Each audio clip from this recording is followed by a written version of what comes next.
വളാഞ്ചേരിയിൽ വീട്ടുമുറ്റത്ത് കളിച്ചുകൊണ്ടിരുന്ന 3ഉം 5ഉം വയസ്സുള്ള കുട്ടികൾക്കാണ് പൊള്ളലേറ്റത്. കൊണ്ടോട്ടിയിൽ ആശാരിപ്പണിക്കിടെ യുവാവിനും സൂര്യാതപമേറ്റു. ഒരു പ്രതികരണം കാണാം. ഞങ്ങളെത്തിയിട്ടിപ്പോ ഒരാഴ്ച കഴിഞ്ഞിട്ടുള്ളൂ. ഞാൻ ആദ്യം എത്തിയെന്നെ 1 മാസം മുന്നേ. കുട്ടിയും അമ്മയൊക്കെ കൂടി എത്തിയിട്ട് ഒരാഴ്ച കഴിഞ്ഞിട്ടുള്ളൂ. അപ്പോൾ ഇവിടുത്തെ കാലാവസ്ഥ പറ്റാത്തതാണെങ്കിൽ ഞങ്ങൾ ആദ്യം വിചാരിച്ചത്.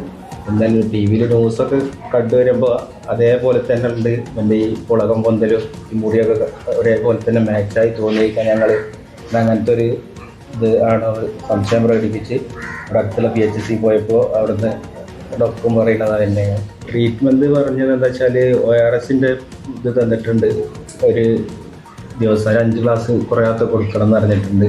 പിന്നെ അതുപോലെ ഇന്നലെ ഡോക്ടറെ കാണിച്ചിട്ട് അവിടെ നിന്നും തന്ന മരുന്ന് കണ്ടിന്യൂ ചെയ്യാൻ വേണ്ടി പറഞ്ഞിട്ടുണ്ട്. വൈക്കത്ത് വിറക് ശേഖരിക്കുന്നതിനിടെ വീട്ടമ്മയ്ക്ക് സൂര്യാതപമേറ്റു. മുഖത്തും കഴുത്തിലും കൈകളിലുമാണ് പൊള്ളലേറ്റത്. പ്രതികരണം കാണാം. ഗ്യാസിന്റെ കുറവ് കൊണ്ട് മുറ്റത്ത് അടുപ്പത്ത് തീ കത്തിച്ച സമയത്ത് ഭയങ്കരമായിട്ട് ചൂടുണ്ടായിരുന്നു. എല്ലിൻ്റെ ചൂട് കൊണ്ട് പുറത്ത് തീ കത്തിക്കാനൊക്കെ പെരുക്കി നടന്ന് കത്തിച്ച് കഴിഞ്ഞപ്പോഴത്തേക്ക് ഇങ്ങനെ തടിച്ച് ഇങ്ങനെ പൊങ്ങി വന്നു. ഭയങ്കര വെയിലായിരുന്നു അടുപ്പിൻ്റെ അടുക്കൽ.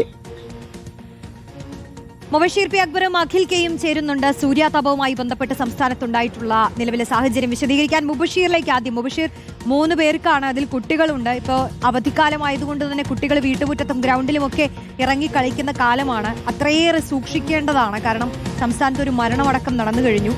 അതിൻ്റെ ഒരു ആശങ്കയുണ്ട്. എന്താണ് മലപ്പുറത്തെ ചൂട്? ഈ സൂര്യാതപമേറ്റവരുടെ നിലവിലെ ആരോഗ്യസ്ഥിതിയൊക്കെ എങ്ങനെയുണ്ട്?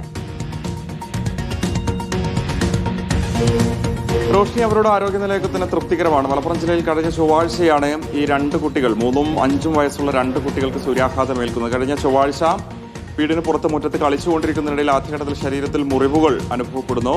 മാതാപിതാക്കൾ പരിശോധിച്ച് തൊട്ടടുത്ത ദിവസം ബുധനാഴ്ച ആശുപത്രിയിലെത്തി പരിശോധിച്ച ഘട്ടത്തിലാണ് ഇത് രൂക്ഷമായിട്ടുള്ള ചൂട് വെയിലത്ത് കളിച്ചതിനെ തുടർന്ന് സൂര്യാഘാതമേറ്റതാണെന്ന് ഡോക്ടേഴ്സ് മനസ്സിലാക്കുന്നത്. ആദ്യഘട്ടത്തിൽ ചെറിയ മുറിവ് പോലെയാണ് ഉണ്ടായിരുന്നത്. പിന്നീട് കുമിളകളായി മാറിയത് പൊട്ടി രൂക്ഷമായിട്ടുള്ള വേദനയും നീറ്റലും ഉണ്ടായി എന്നുള്ളതാണ് രക്ഷിതാക്കൾ തന്നെ പറയുന്നത്. ഇപ്പോൾ കുട്ടികളുടെ ആരോഗ്യനില തൃപ്തികരമാണ്. ശരീരത്തിലൊക്കെ തന്നെ പാടുകൾ രൂപപ്പെട്ടിട്ടുണ്ട്.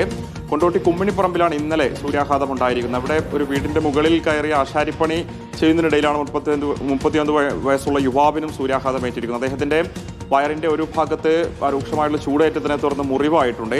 കൊണ്ടോട്ടിയിലെ താലൂക്ക് ആശുപത്രിയിലെത്തിയാണ് ചികിത്സ തേടിയിരിക്കുന്നത്. ആരോഗ്യത്തിലെ കുഴപ്പമില്ല എന്നുള്ളതാണ് ഡോക്ടേഴ്സിനോട് സംസാരിക്കുമ്പോൾ മനസ്സിലാക്കാൻ സാധിക്കുന്നത്. മലപ്പുറം ജില്ലയിൽ തന്നെ കഴിഞ്ഞ ദിവസം വണ്ടൂർ ഭാഗത്തൊരു 4 വയസ്സുള്ള പെൺകുട്ടിക്ക് സൂര്യാഘാതമേറ്റിരുന്നു. സമാനമായിട്ടുള്ള സംഭവങ്ങൾ ജില്ലയിൽ ആവർത്തിക്കുന്നുണ്ട്. പെരിന്തൽമണ്ണയിലെ ഒരു ഓട്ടോ ഡ്രൈവർക്കും സൂര്യാഘാതമേറ്റ സംഭവം ഉൾപ്പെടെ ഉണ്ടായിട്ടുണ്ട്. ജില്ലാ ഭരണകൂടം ജാഗ്രതാ നിർദ്ദേശം നൽകിയിട്ടുണ്ട്. ജില്ലയിലെ വിവിധയിടങ്ങളിൽ കടുത്ത ചൂട് തന്നെയാണ് അനുഭവപ്പെടുന്നത്. പുറത്ത് ജോലി ചെയ്യുന്ന ആളുകൾ, അതോടൊപ്പം തന്നെ ഈ കുട്ടികളിൽ തന്നെ പുറത്ത് കളിക്കാൻ വിടരുതെന്ന നിർദ്ദേശം ഉൾപ്പെടെ വീട്ടിലെത്തിയ ആശാ പ്രവർത്തകർ ബോധവൽക്കരണം ഉൾപ്പെടെ ഒരു ഘട്ടത്തിൽ നൽകി വരികയാണ്. എന്തായാലും ആശങ്കപ്പെടേണ്ട സാഹചര്യമില്ല. കരുതലോടുകൂടി മുന്നോട്ട് പോകാം. ആരോഗ്യവകുപ്പ് നൽകുന്ന നിർദ്ദേശങ്ങൾക്കനുസരിച്ച് മുന്നോട്ട് പോകാം എന്നുള്ളതാണ് ഏറ്റവും പ്രധാനപ്പെട്ട കാര്യം.